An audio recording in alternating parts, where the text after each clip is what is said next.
Sa darating na halalan, pipiliin ko, mga matitino. Di Angelo, Bam Aquino, Mendoza, Espiritu, Brosas at Franz Castro, dalhin sa Senado.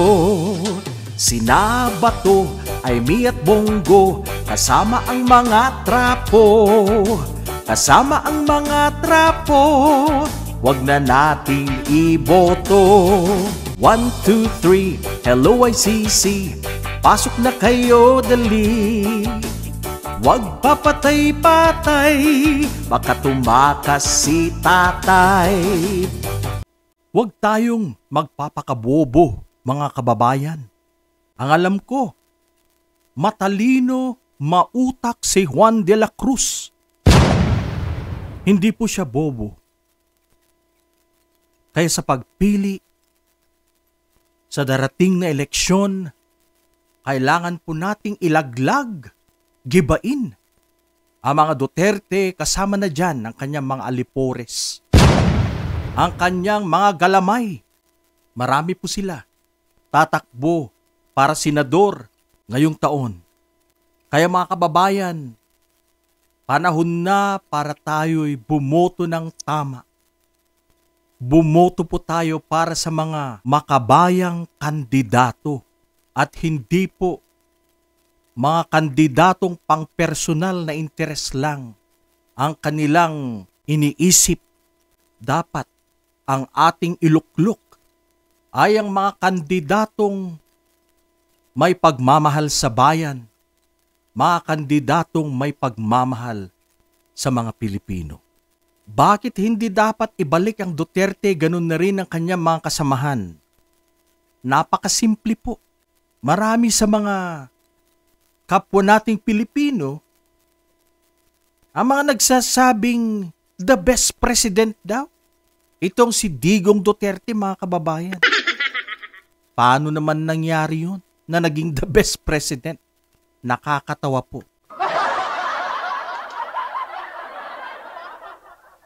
Binaon tayo sa utang, mga kababayan. Ilang trilyon. Umabot po sa ilang trilyon. Saan niya pinunta yung napakalaking pera na yan, mga kababayan? Okay lang sana kung inutang niya at ginamit para sa bayan. Mukhang hindi po nakinabang ang taong bayan dito. Sila lang po ang nakinabang sa perang inutang. Ito po ay naglaho sa kaban ng bayan, mga kababayan. Yan ba ang best president nyo? Yan ba ang ibabalik nyo sa palasyo ang kanyang anak? Masisiba, mga kababayan. Yan po ang aking masasabi dyan. Masisiba po sila sa pera ng bayan. Ano pa? Traidor sila sa bayan. Wala po silang pagmamahal sa kanilang bayan. Sila po ay mas pumapanig pa sa isang dayuhang komunistang bansa. Yan, tuta ni Xi Jinping, mga kababayan. Napakaliwanag. Ng pamilyang ito ay tuta ni Xi Jinping. Tuta ng China. Pinaglalaban ba nila ang West Philippine Sea? Hindi. Takot daw po siyang gerahin po tayo ng China. Anong klaseng pag-iisip yan?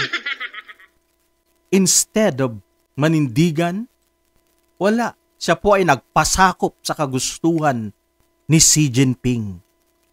Pinagluloko niyo po ang mga Pilipino at pasekreto po na pinapasok ang napakaraming inchik, mga singkit sa Pilipinas. Pinapasok ang pogo na may daladalang kriminalidad at iba pang mga paglabag sa batas. Siya po ang nagpapasok dyan. Kaya mas lalo pong gumulo ang bayan.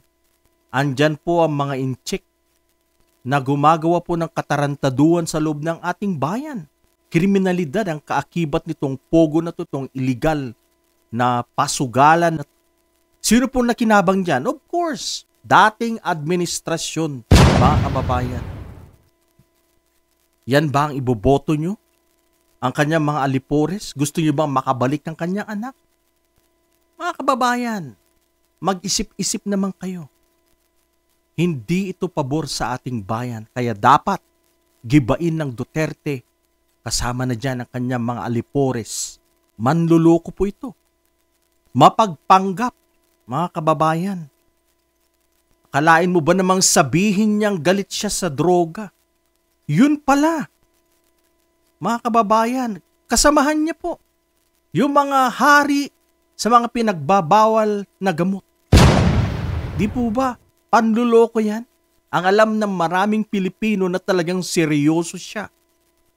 Na mapatigil at mabigyan ng solusyon itong droga na to na talamak sa ating bayan. Pero hindi po pala.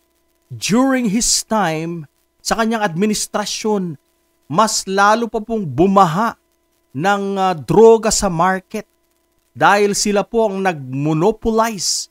Sila po ang nagpapasok sa napakaraming tuni-tuniladang droga sa ating bansa. Di po ba yan panluloko sa mga Pilipino?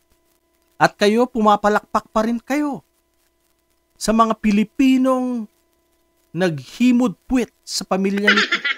Hanggang ngayon, pumapalakpak pa rin sila. Ang mga panatiko, mga DDS, mga kababayan, gumising na kayo. Dahil ang ginagawa ninyo ay hindi para sa bayan. Great pretenders, mga kababayan. Kala mo makapilipino pero ang totoo pala, hindi. Mga kababayan, nahubaran na po ng maskara. So alam na natin. Ngayon, iboboto nyo pa rin ba? Ang pamilyang ito at ang kanyang mga alipores, ngayon na alam na po natin, sila po'y nahubaran ng maskara. Dati sila po'y nagtatago. Ang alam ng mga Pilipino na sila po ay totoong makabayan. Pero lumabas po ang kanilang tunay na kulay, mga tunay na pag-uugali. Hindi po pala sila makabayan. Sila po ay makachina, pansariling interes, mga kababayan. Ang kanilang mga sarili lang po ang kanilang iniisip dito. Yan, nagpayaman. Pasimple nakakulambo. Pasimple nakakamay kumakain. Pero ang katotohanan yan po ay pagbabalat kayo, panluloko sa mga Pilipino. Masisiba, mga kababayan. Kinain ng kaban ng bayan. Inubos ang Intel funds. Inubos ang confidential funds, mga kababayan. Yan ba ang nagmamahal sa bayan? Ang daming mga Pilipino ang nagugutom sa kalye. Mga Pilipinong walang bahay, natutulog sa ilalim ng mga tulay. Marami pong mga kababayan natin ang naghihirap sa ngayon. Pero imbis na gamitin ang pera ng bayan para sa mga mahihirap, abay hindi. Binulsa, mga kababayan. Binulsa. Sa recent investigation po sa Committee on Good Government and Accountability, yan, napatunayan po ng mag-ama na to ay talagang gumamit sa pera ng bayan at hindi po ginamit sa tama. Binulsa ang pera ni Juan de la Cruz. Kaya sa mga DDS dyan, sa mga Pilipinong hanggang ngayon ay sumusuporta pa rin sa Duterte. Sa mga Pilipinong hanggang ngayon ay tulog pa rin sa pansitan. Gumising na kayo. Dahil kayo ay mislead.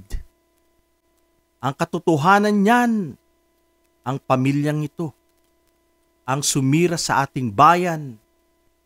Marami sa mga Pilipino ang pinaslang sa kanyang panluloko sa taong bayan, nadamay ang mga inosente at napakaraming buhay.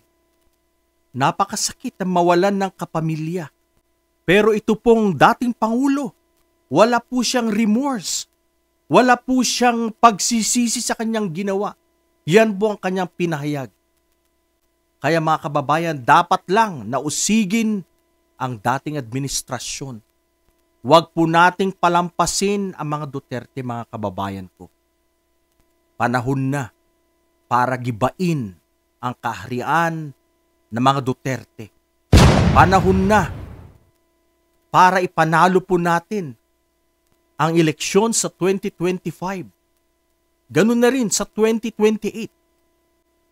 Iboto natin ang mga Pilipinong may pagmamahal sa bayan. Ibasura po natin ang mga trapo kagaya po ng mga tao ni Duterte.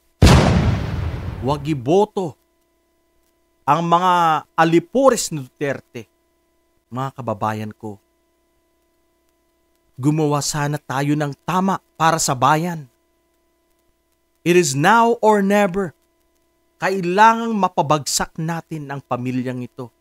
Sapagkat kung hindi, ang Pilipinas ang siyang babagsak at muling tatangis dahil sa kalupitan at kasakiman ng pamilyang ito. Mga kababayan, marami pong salamat sa inyong panunood. Sana po'y suportahan nyo ang aking channel. Sana po'y i-like and share po ninyo para po mapalaki natin at mapalawak po natin ang ating laban kontra sa katiwalian. Mabuhay ang Pilipinas, mabuhay ang lahing Pilipino. Marami pong salamat.